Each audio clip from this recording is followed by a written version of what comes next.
अस्सलाम वालेकुम viewer, welcome to my back channel. आज हम डिस्कस करेंगे क्रीम फ्यूसिडिन। यानी फ्यूसिडिन हम कौन सी बीमारी में इस्तेमाल कर सकते हैं और इसका कंट्राइंडिकेशन क्या है, यानी कौन सी कंडीशन में इस्तेमाल नहीं कर सकते और इसके साइड इफेक्ट क्या है। ये सारा कुछ जाने इसी वीडियो में। अगर आपने अभी तक मेरा चैनल सब्सक्राइब नहीं किया तो सब्सक्राइब करें और बेल आइकन दबाएं। सबसे पहले बात करेंगे फ्यूसिडिन क्रीम की फार्मूले के बारे में। ये एक एंटीबायोटिक है। अब बात करेंगे कि फ्यूसिडिन हम कौन सी बीमारी में इस्तेमाल कर सकते हैं। तो ऐसे मरीज जिनको स्किन के ऊपर कट लग जाए, ये जख्म हो या बैक्टीरिया की वजह से कोई इन्फेक्शन हो रहा हो, तो उसी कंडीशन में आप फ्यूसिडिन क्रीम का इस्तेमाल कर सकते हैं। यानी जख्म को आप अच्छी तरीके से साफ करके, यानी पायोडीन या नार्वा से साफ करके, फिर उसके बाद जो है आप फ्यूसिडिन क्रीम का इस्तेमाल कर सकते हैं। फ्यूसिडिन क्रीम जल्द के बैक्टीरिया के लिए बहुत मुफीद दवा है।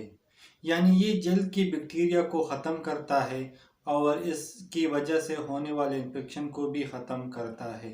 अगर जिस्म की किसी हिस्से में कट लग जाए या जख्म बन जाए या एक्सीडेंट की वजह से कोई जख्म हो, तो उसी कंडीशन में आप फ्यूसिडिन क्रीम का इस्तेमाल कर सकते हैं।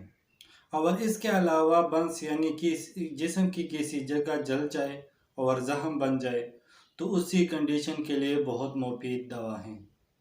और इसके अलावा अगर आपको कुकिंग करते हुए कट लग जाए या सर्जरी के बाद जख्म हो, तो उसी कंडीशन के लिए बहुत मुफीद है। और इसके अलावा शेव करते हुए आपको कट लग जाए, तो उसी कंडीशन में आप फ्यूसिडिन क्रीम का इस्तेमाल कर सकते हैं। और इसके अलावा जख्म के अंदर ख़ारिश हो रही हो, अक्सर इस तरह होता है कि जब जख्म होती है तो उसी जख्म के अंदर ख़ारिश सी होती है, तो उसी कंडीशन में आप फ्यूसिडिन क्रीम का इस्तेमाल कर सकते हैं। और इसके अलावा स्किन के ऊपर ख़ारिश हो या स्किन के ऊपर रेडनेस हो, तो उसी कंडीशन में भी आप फ्यूसिडिन क्रीम का इस्तेमाल कर सकते हैं।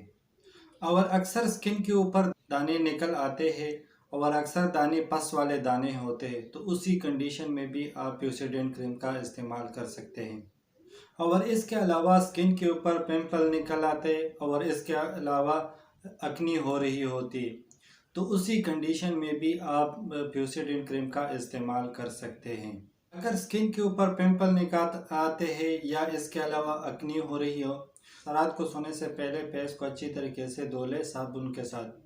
फिर उसके बाद फ्यूसिडिन का अप्लाई करने के बाद सो जाए और सुबह अच्छी तरीके से धो ले, तो इंशाल्लाह पिंपल भी ख़त्म हो जाएं और अकनी भी ख़त्म हो जाएगी। अब बात करेंगे फ्यूसिडिन क्रीम के साइड इफ़ेक्ट, यानी फ्यूसिडिन क्रीम से क्या क्या साइड इफ़ेक्ट हो सकता है। फ्यूसिडिन क्रीम की ओवरडोज की वजह से आपको बर्निंग हो सकता है और स्किन के ऊपर रैशेस हो सकता है।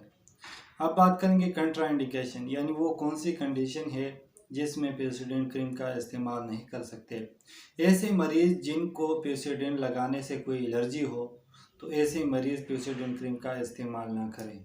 उम्मीद करता हूँ वीडियो अच्छी लगी होगी तो शेयर कर देना और कमेंट्स कर देना। Thank you.